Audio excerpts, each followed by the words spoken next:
Добар ден, Јована, токму за најновиот извештај на Меѓаш, а воедно и за тоа кои се најголемите проблеми со кои што се соочувале децата во Македонија во текот на изминатата 2016 година. Разговарам со господинот Драги Змијанац, основач извршен директор на Меѓаш, а воедно и со координаторката на СОС линијата за деца и млади Ангела Маневска. Добре дојдовте во ова информативно издание на телевизија Нова. Господине Змијанац, кои се најголемите проблеми со кои што се соочиле децата во текот на изминатава година? Што велат вашите податоци? Нашите податоци велат дека сите 4 се подеднакво тешки, алармантни и мора да се мобилизира заедницата. Првиот е кога децата имаат проблеми со родителите, кога се разведуваат и кога не можат договорно да се разведат, на остварат заедничко и одговорно родителство и по развод во по најдобар интерес на детето, кога мора да пресуди Центар социјална работа и кога едниот родител станува родител од втор значај и кога целото семејство заедно со тој родител трпи консеквенција најмногу детето, бидејќи не може подеднакво двата родители да се грижат, да го чуваат, воспитуваат и да остваруваат еднакво време на видување. Вториот проблем е семејното насилство, имено кога се случува семејно насилство, да не забораваме, иако во поголем број насилници се мажите, но има и жени, трпат семејно насилство целото семејство. Тука се и децата жртви, би рекол и најголеми жртви, затоа што колку што е помало детето, толку потешко се справува со последиците кои ги трпи неговата мајка или неговиот татко во семејно насилство. И сакам да апелирам до граѓаните да не молчат за семејното насилство, да го пријавуваат и дека не секогаш треба да се откажуваме за паралелно да работиме и со детето жртва, односно родителот и насилникот, затоа што секогаш има можност за поправен испит и за подобрување на состојбата. Третата ситуација е деца бездомници, деца на улица, улични деца. Имено постојано забележувате дека има деца чии труд се злоупотребува, некогаш од неговите родители, некогаш од криминални банди и мрежи кои ги користат децата и ги злоупотребуваат и на нивна сметка заработуваат.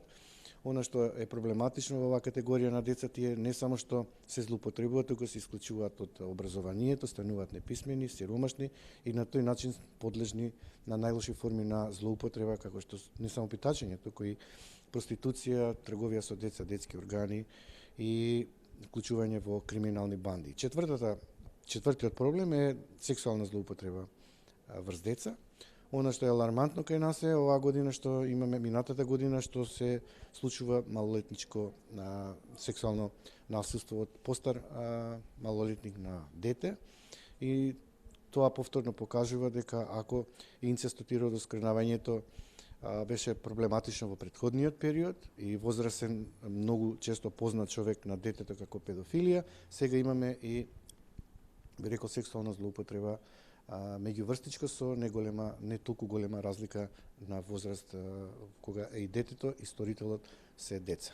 Да подсетиме само каде може се да се пријави кршење на правата на детето? Оно што сакам да ги охрабрам децата и возрастните, значи детската амбасада Меѓаши е отворена за соработка на повеќе нивоа. Не само дојава на нашиот СОС телефон 0801 22 22, туку може да се јавите и на 2465316, може да пратат мејл, може да пратат СМС порака на 0703900632, може да пратат мејл на СОС телефонот на детска амбасада или на инфо, може да пратат преку социјалните мрежи, ние имаме многу следбеници, околу 25.000 преку социјалните мрежи, сите тие дојавуваат кај нас, ние реагираме по службена должност со дојава, пријава за случај до државен орган и бараме од таму одговор и многу често вршиме притисок да се постапи по најдобар интерес на детето и сето тоа го нотираме во нашиот извештај кој го доставуваме до Комитетот за правата на детето во Женева и од таму очекуваме препораки до државата која е задолжена да ги испочитува во наредниот период се со цел да се подобри состојбата со правата на децата во Република Македонија.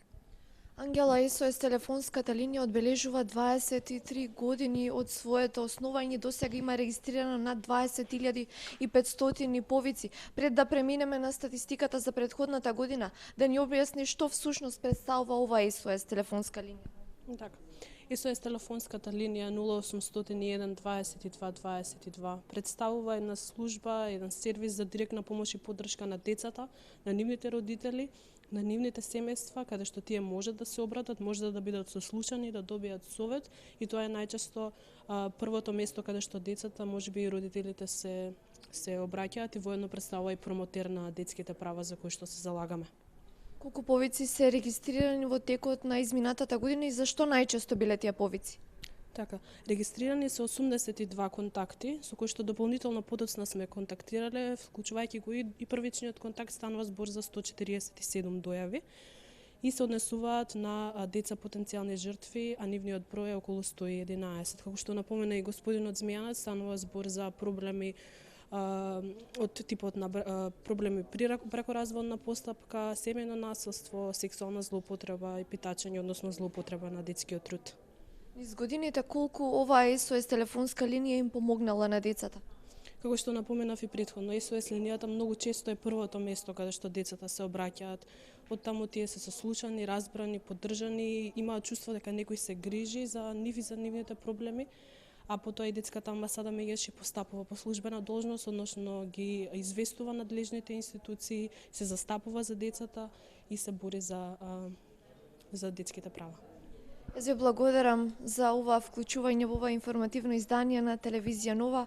Студио пред малку разговаравме за најновиот извештај на првата детска амбасада во светот, меѓаш како и за кои се најголемите проблеми со кои што се соочиле децата во Македонија во текот на изминатата 2016 година. Секако деталниот извештај го најавувам за некој од следните информативни изданија на телевизија Нова.